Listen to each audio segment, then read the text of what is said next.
بسم اللہ الرحمن الرحیم۔ گورنر سندھ جناب عمران خان ٹیسوری صاحب کو مبارکباد پیش کرتا ہوں، خراج تحسین پیش کرتا ہوں کہ انہوں نے پھر اس اہم موقع پر سبقت حاصل کی ہے اور یہ استحکام پاکستان دعائیہ کانفرنس کا انہوں نے اہتمام کیا۔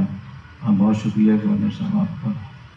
یہ ایسا اجلاس ہے اس میں ہمارے ملک کی سلامتی اور بقا کا تعلق ہے اور ہماری نسلوں کی حفاظت سے تعلق ہے اس اجلاس کا، اور جس طریقے سے ہماری سلامتی خطرے میں ہے، ہمارے ملک کی ہر چیز داؤ پہ لگی ہوئی ہے، ایسے موقع پہ اتنے سارے لوگوں کا اکٹھا ہونا ایک جگہ پر بذات خود یہ بہت بڑی بات ہے۔ اقلیتوں کے حوالے سے میں ایک حدیث پیش کرتا ہوں ذاتی خدمت میں، تاکہ اس سے اندازہ ہو جائے کہ ہمارے دین میں نبی کریم صلی اللہ علیہ وسلم نے اقلیتوں کی جان مال عزت کے تحفظ کا کتنی تاکید فرمائی ہے۔ فرمایا کہ جو آدمی اقلیتوں کے حقوق ضائع کرے، ان کی جان مال کو نقصان پہنچائے، اس کا مقدمہ قیامت کے دن میں خود لڑوں۔ یہ کتنی بڑی بات ہے۔ ابو بصرہ غفاری رضی اللہ تعالیٰ عنہ مسلمان نہیں تھے، وہ ان کے یہاں قحط ہوا اور انہوں نے کہا کہ ہم نے سوچا کہ ہم مدینہ جاتے ہیں، وہاں کھانا ضرور ملے گا، وَنَحْنُ لَا نُرِيدُ الْإِسْلَامَ، ہم اسلام لانے کا ارادہ نہیں تھا ہمارا۔ ہم وہاں چلے گئے تو نبی کریم صلی اللہ علیہ وسلم نے تمام لوگوں کو مختلف گھروں پہ تقسیم کر دیا اور مجھے کوئی نہیں لے کر گیا، میں اکیلا رہ گیا، اور مجھے کوئی اس لیے نہیں لے کر گیا کہ میرا قد وہ لمبا قد تھا، 9 فٹ حدیث شریف میں جو اس کے 6 گز کا ذکر آتا ہے، تو 9 فٹ ان کا قد تھا۔ تو میری جسامت کو دیکھتے ہوئے کوئی مجھے نہیں لے کر گیا، تو نبی کریم صلی اللہ علیہ وسلم خود مجھے لے گئے۔ مختصر بتا رہا ہوں، تو نبی کریم صلی اللہ علیہ وسلم کا روزہ تھا، گھر والوں کا بھی روزہ تھا، اور گھر میں 7 بکریاں تھیں اس وقت میں جو دودھ دینے والی تھیں۔ تو نبی کریم صلی اللہ علیہ وسلم نے گھر والوں سے فرمایا کہ بکریوں کا دودھ دھو کر لاؤ اور ان کو پلاؤ۔ تو ایک بکری کا دودھ پیا، دوسری کا 7 بکریوں کا دودھ میں نے پی لیا، اور حضور اکرم صلی اللہ علیہ وسلم کے لیے اور گھر والوں کے لیے کچھ بھی نہیں بچا۔ تو پوری رات صحابہ حضور اکرم صلی اللہ علیہ وسلم بھوکے سوئے، لیکن مہمان کو جو غیر مسلم تھا اس کو آپ نے مہمان نوازی کی اس کی۔ حدیث میں آتا ہے کہ ان کو چونکہ دودھ بہت زیادہ پی لیا تھا اور کافی دنوں سے بھوکے تھے، پیٹ خالی تھا، تو ان کی اسہال ہو گیا، اور اسی میں ان کے کپڑے بھی خراب ہو گئے، بستر بھی خراب ہو گیا۔ نبی کریم صلی اللہ علیہ وسلم کو رات میں اس کی اطلاع ہوگی کہ میری یہ صورتحال ہے، تو میں حضور اکرم صلی اللہ علیہ وسلم کو تشریف لائے میرے پاس، فغسلنی، آپ نے اپنے ہاتھ سے میرا بول برار دھویا، وَأَزَّرَنِي بِإِزَارِي، اور اپنی چادر مجھے پہنائے، اپنے کپڑے پہنائے اور اپنے ہاتھ سے مجھے دھویا۔ تو ہمارا دین تو یہ کہتا ہے، اس لیے میں سمجھتا ہوں آج کی یہ جو ہماری کانفرنس ہے، اس میں مختلف مکاتب فکر کے ساتھ ساتھ مختلف مذاہب اور اقلیتوں کی جو رہنما تشریف رکھتے ہیں، میں ان کو بہت ہی خوش آمدید بھی کہتا ہوں، مرحبا کہتا ہوں، بہت ہمارے لیے خوشی کی بات ہے۔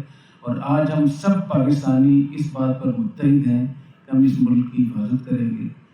میں یہ سمجھتا ہوں کہ جو چند دنوں میں جو کچھ ہوا ہے، اس کے بعد سے تو کوئی چیز بچی نہیں ہے ہمارے پاس۔ جو بھی ایک ملک کی سلامتی کے لیے جو بھی ان کی عزت و ناموس کی چیزیں تھیں، اس پہ حملے ہوئے ہیں۔ سب سے بڑی چیز ہمارے پاس اللہ نے ہمیں ایٹمی طاقت عطا فرمائی ہے، تو چاندی کے ماڈل کو جس طریقے سے جلایا گیا، جس طریقے سے لوگ اس پہ ٹوٹ پڑے ہیں، اس کی ویڈیو آپ دیکھیں تو آپ خون کے آنسو ہوئیں گے۔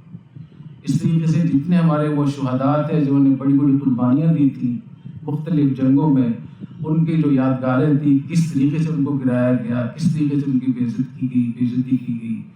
ایم معلوم کا جو ہوائی جہاز تھا، جس کی اتنی بڑی ایک تاریخی چیز تھی، اس کو کس طریقے سے گرایا جا رہا ہے، چیز کو کے دروازے پہ حملے ہو رہے ہیں، 3 اور ہیڈ کوارٹروں پہ حملہ کرنے کی کوشش کی گئی، اور لاہور میں تو جو قائد اعظم رحمۃ اللہ علیہ کا ایک گھر تھا جو 1943 میں انہوں نے خریدا تھا، وہ اتنی بڑی یادگار تھی، تاریخی چیز تھی، اور سینکڑوں اس میں ان کے مقادیر، ان کے مکتوبات، ان کے نوادرات چیزیں تھیں، یادگاریں تھیں، اس طریقے سے جلایا گیا اس کو۔ تو میرے خیال میں اب اس کے بعد تو کوئی چیز بچتی نہیں ہے پیچھے۔ تو اس موقع پہ ہمیں متحد بھی ہونا چاہیے، اور اس کو سیاسی مسئلہ نہیں سمجھنا چاہیے. سیاسی مسئلے جتنے بھی وہ آپس میں سیاسی لوگ اس کو حل کریں. میں ایک فیصلے کی ادارہ کے جامعہ رشید الغزالی یونیورسٹی کا میں ذمہ دار ہوں. تو ہم لوگ کبھی بھی کسی سیاسی جماعت کے ساتھ ہم منسلک نہیں ہوتے، لیکن یہ سیاسی مسئلہ نہیں ہے، یہ ہماری بقا کا مسئلہ ہے. اور اگر اس کو ہم نے ٹھنڈے پیٹوں برداشت کر لیا تو سمجھیں کہ ہماری نسلیں، ہماری جان مال عزت ہر چیز برباد ہو. اور ہم نے دیکھا ہے سقوط بغداد میں، سقوط اندلس میں، سقوط دہلی میں، سقوط خلافت عثمانیہ میں، کہ جب لوگوں نے ان حالات میں چشم پوشی کی ہے، اس کو برداشت کیا ہے، اس پہ اپنی ذمہ داری ادا نہیں کی ہے، اللہ تعالیٰ نے ان کو صدیوں تک ان کی جان مال عزت کو دوسروں کے حوالے کر دیا. اس لیے میں سمجھتا ہوں کہ ایک دن بھی ہمارے لیے گنجائش نہیں ہے کہ اس میں کوئی سستی کریں. ہمیں اس میں بیٹھنا چاہیے، اور جب بھی کوئی اس قسم کے مسائل ہوتے ہیں ان کو حل کرنے کے لیے جو ایک طریقہ اللہ رسول نے ہمیں بتایا ہے، جو دنیا کا طریقہ کار ہے، اس کو حل کرنا چاہیے اور اس کو صحیح طریقے سے لینا چاہیے. ہمیں کیا کرنا چاہیے؟ ایک تو میں سمجھتا ہوں کہ ان نوجوانوں کے اندر جو اتنی نفرت پاکستان سے ہو گئی ہے، پاکستان کی ایٹمی قوت سے، پاکستان کی فوج سے، پاکستان کی سلامتی کو جس طریقے سے وہ نظر انداز کر رہے ہیں، یہ کون ہے؟ یہ ظاہر ہے کہ ہمارے ہی بچے ہیں. ان کو کون سمجھائے گا؟ اس کو دیکھیں کہ اس کے پیچھے اسباب کیا ہیں. ان اسباب کا بھی ہمیں تدارک کرنا چاہیے، اور اپنا جو پاکستان کا آئین اور قانون ہے، جو ہماری افواج کی عزت اور تحفظ کے لیے جو چیزیں ضروری ہیں، ان پہ کوئی سمجھوتا نہیں کرنا چاہیے قطعی طور پہ، اور مکمل طور پہ اس کو کرنا چاہیے. جہاں تک لیڈرشپ کی بات ہے کہ ہماری جو لیڈرشپ ہے اس میں حکمران بھی ہیں، سیاستدان بھی ہیں، اپوزیشن بھی ہے، اسٹیبلشمنٹ کے لوگ بھی ہیں، یا اور جتنے بھی اسٹیک ہولڈر ہیں، میں سمجھتا ہوں سب کو اس پہ بیٹھ کر غور کرنا چاہیے. اور جب بھی یہاں تک بات پہنچ جاتی ہے تو ہر آدمی کو تھوڑا تھوڑا اپنا موقف سے پیچھے ہٹنا چاہیے اور ڈائیلاگ کی طرف آنا چاہیے، راستے نکالنے چاہیے. گاؤں دیہات میں لڑائی ہو جاتی ہے، اور جو بالکل ایسے خاندان ہوتے ہیں جو بہت ہی خاندانی لحاظ سے کمزور ہوتے ہیں، وہ بھی کوئی نہ کوئی راستہ نکال لیتے ہیں. تو یہ 22-25 کروڑ کا ملک ہے، اس میں جتنی پارٹیاں ہیں، جتنے اسٹیک ہولڈر ہیں، اس میں ایک دو لوگ جو سنجیدہ ہوں، ملک سے مخلص ہوں، اور ان کی اپنی اپنی پارٹی میں حیثیت ہو، ان کو بیٹھنا چاہیے، اس پہ بات چیت کرنی چاہیے. اور جہاں جس سے غلطی ہوئی ہے اس غلطی کا ہمیں تدارک بھی کرنا چاہیے، اس کا اعتراف بھی کرنا چاہیے. ایک بات میں اور عرض کر دوں اس موقع پہ کہ جو لوگ مجھے سنتے رہتے ہیں ان کو معلوم ہے کہ میں 15-20 سال سے اس موضوع پہ بات کر رہا ہوں، پاکستان کی سلامتی کے حوالے سے، کہ 57 اسلامی ممالک میں صرف پاکستان اکلوتا ایسا ملک ہے جس کے پاس ایک فوجی قوت ہے، ایٹمی قوت ہے، اور حقیقتاً پاکستان ہی آخری دیوار ہے عالم اسلام کی حفاظت کے لیے اور اس خطے کی حفاظت کے لیے. اور اس میں جس طریقے سے فوج کو نشانہ بنایا جا رہا ہے وہ کوئی مخفی چیز رہی نہیں ہے. پہلے تو یہ کہا جاتا تھا کہ ہمیں جرنیلوں سے مسئلہ ہے. ٹھیک ہے، جرنیل غلطیاں بھی کرتے ہیں، سیاستدان بھی غلطیاں کرتے ہیں، غلط پالیسیاں بناتے ہیں، بعض لوگ کرپشن بھی کر لیتے ہوں گے، بہت ساری چیزیں ہوتی ہیں. تو یہ کہا جاتا تھا کہ ہم فوج کے خلاف نہیں ہیں، ہم جرنیلوں کے خلاف ہیں.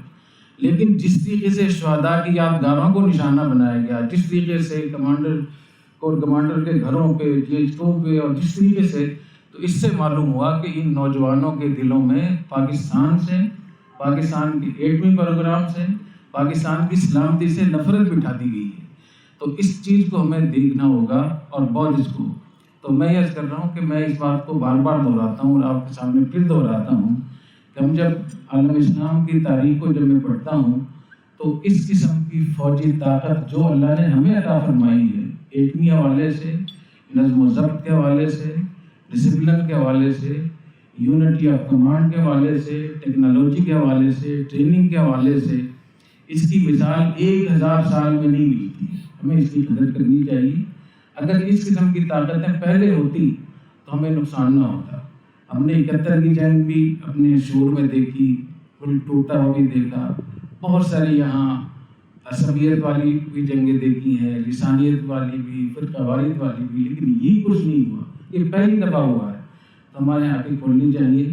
اور اس موقع پہ میں یہ درخواست کروں گا جتنی بھی لیڈرشپ ہے ہماری، چاہے وہ سیاسی ہو، فوجی ہو، دوسری ہو، سب کو مل کر غور کرنا چاہیے اور یقینی طور پہ راستے نکلیں گے، اور اپنی جو مشترکہ چیزیں ہیں جو اس ملک کی سلامتی کے پلر ہیں وہ ہماری ریڈ لائن، شخصیات کا بھی ریڈ لائن نہیں ہوتی، ملک اور ملک کی جو اہم چیزیں ہوتی ہیں، ریاست کی بہت بڑی اہمیت ہے۔ ریاست کے ہمارے یہاں نبوت کے بعد سب سے بڑا درجہ ریاست کی اجتماعیت کا ہے، یہ ہمیں پتہ ہونا چاہیے۔ یہی وجہ ہے کہ اگر حکمران نیک ہو، عادل ہو، تو اس ملک میں جتنی نیکیاں ہو رہی ہوتی ہیں اس کا ثواب اس حکمران عادل کو، امام عادل کو ملتا ہے۔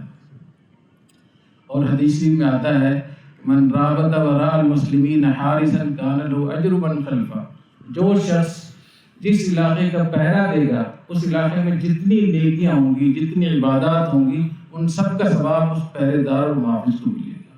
تو جو ہماری افواج محاذوں پہ ہیں، سرحدوں پہ ہیں، جہاں جہاں وہ پہرا دے رہی ہیں، ان کو تو ہماری نیکیوں کا ثواب بھی ہمیں مل رہا ہے۔ اور ابن تیمیہ رحمۃ اللہ علیہ نے فرمایا 60 سنۃ من امام جائر خیر من لیلۃ واحدۃ بلا سلطان، کہ ظالم بادشاہ ہو لیکن مسلمانوں کا اجتماعی نظم ہو تو اس کے 60 سال، ظالم بادشاہ کے 60 سال اس ایک رات سے بہتر ہے جس میں مسلمانوں پر کوئی اجتماعی نظم نہ ہو، وہاں خانہ جنگی ہو جائے، وہاں آدمی پھیل جائے۔ ہم اپنی آنکھوں سے دیکھ رہے ہیں کہ لیبیا میں کیا ہوا، عراق میں کیا ہوا، شام میں کیا ہوا، ابھی سوڈان میں کیا چل رہا ہے، یمن میں، مختلف علاقوں میں۔ تو اس کو سب کو دیکھتے ہوئے بھی اگر ہم چشم پوشی کریں گے تو میرے خیال میں جن لوگوں نے یہ حملے کیے ہیں اس سے بڑے ہم مجرم ہوں گے۔ ہم لوگوں کو اس پہ بیٹھنا چاہیے۔ میں گورنر صاحب کو، ان کی پوری ٹیم کو، ڈاکٹر سیف الرحمان صاحب کو بہت میں ان کو خراج تحسین پیش کرتا ہوں۔ اس موقع پر بھی انہوں نے ماشاءاللہ سبقت حاصل کی، اللہ بہت ذائقہ عطا فرمائے، اور بہت شکریہ میں یہاں بلایا۔ بہت بہت شکریہ۔